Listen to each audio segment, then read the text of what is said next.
And in this video I'll be going through the steps on how to actually create a new song project and how to go about setting up the studio mixer and laying down just some basic drum tracks and some first live recordings. And in this case I'm going to be recording just a very simple bass line into the song recorder and then saving our project.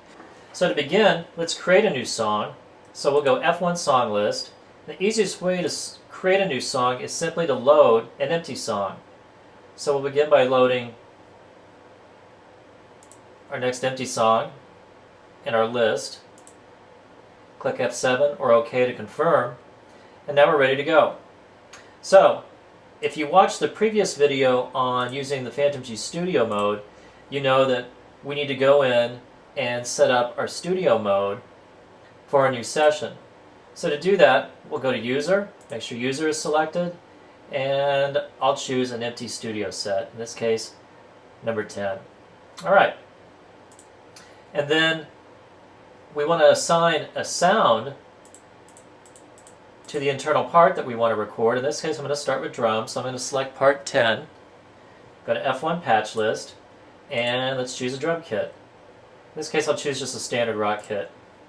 So I have this sound. Alright. And now let's flip back to song. And we'll go to record standby. And let's adjust our tempo. So I want to record 128. And loop switch, we'll set that to on. Record in switch is on, that's cool. Record length is 4 measures, that's cool. And we'll set input quantizing to grid, and I'll set that to a strength about 90%, so it's just a little bit loose. And now we're ready to record.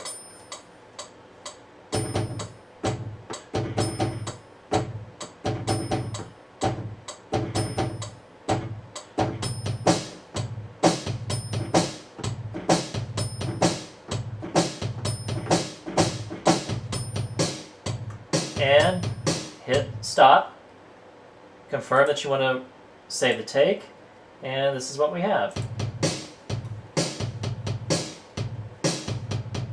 Okay, cool. Now let's go to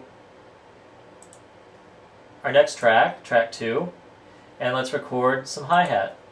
And I'll use the exact same sound that's on part 10. I'll record part 10 now just to track 2. Alright, so we'll go to record and start.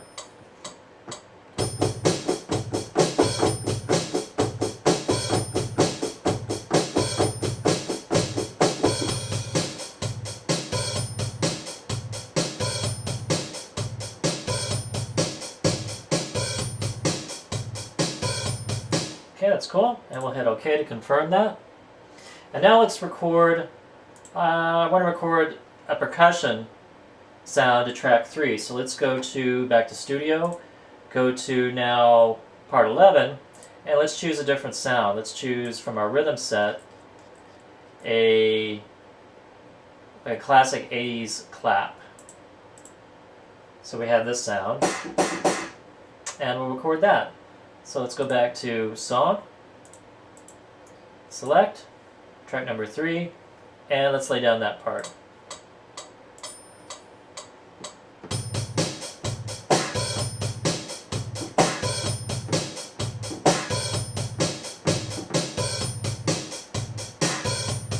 And stop, and confirm that you like that take. Okay, so once we're finished, let's say we want to name our tracks, which is a good idea because again you have 152 tracks in the Fantom-G sequencer. So you should name your tracks so you don't lose track of where you are. And following was hi-hat. And then we'll go to track 3, F7 song utility, choose track name, select, and we'll name that clap. And OK.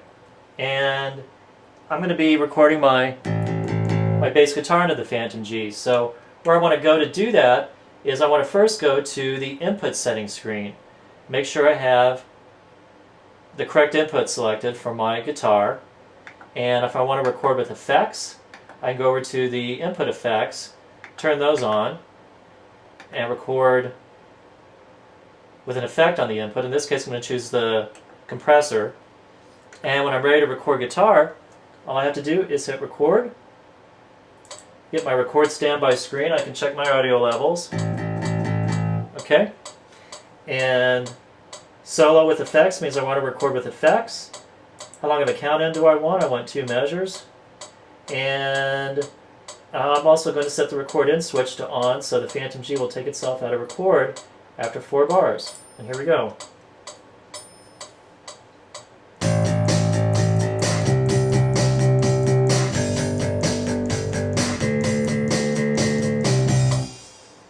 And there we go.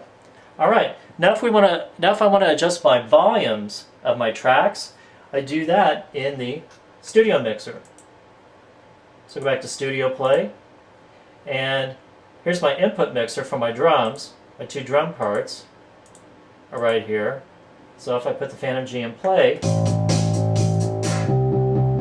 just my drums, clap. And if I want to adjust the volume on my bass, I hit Audio Track, and I get the Audio Track mixer.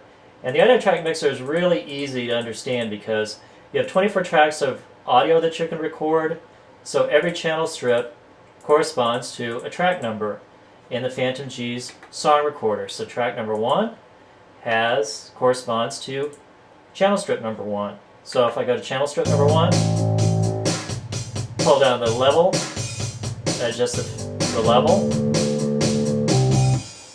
Okay. If I'd like to insert an effect on that track, that's easy to do. I can simply flip over F6, click that, to the other side of the mixer. Choose Multi-Effects Processor 1, go to Effects Routing, and let's choose a flange, because that's an effect that's in the multi-effects. So we'll choose like just the basic flanger.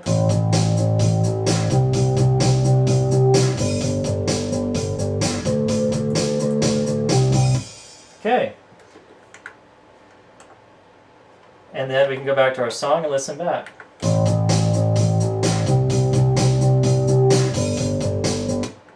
By the way, if you want to expand your tracks, you can click the plus or minus sign at the top. That expands a horizontal zoom. And if we click on the plus or minus here at the bottom, what's great is we can really zoom in on our audio tracks. So if you want, you can blow your audio track up so it's a full-on screen view. And there's our audio track. And what's great is that the audio tracks scroll in real time as the song recorder plays.